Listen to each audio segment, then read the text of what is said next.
broccoli soup. As per always, remember to like and subscribe on YouTube. This is an incredibly easy to make dish. Only a couple of ingredients, ready in minutes.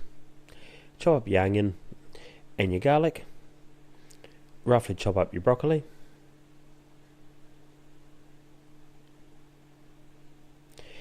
In a non-stick pan, throw the onion and garlic in. Throw in your little bit of nutmeg, salt and pepper. Vegetable stock, bring it to the boil.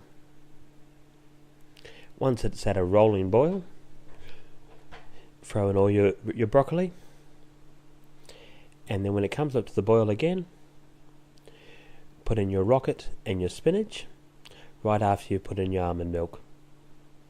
Okay?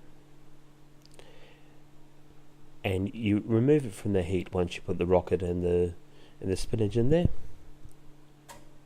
Puree it, and it's ready to eat. You can top it with nuts, pecans, hazelnut or walnut go particularly well, or you can just have it like that. Quick, easy, delicious, low calorie, beautiful.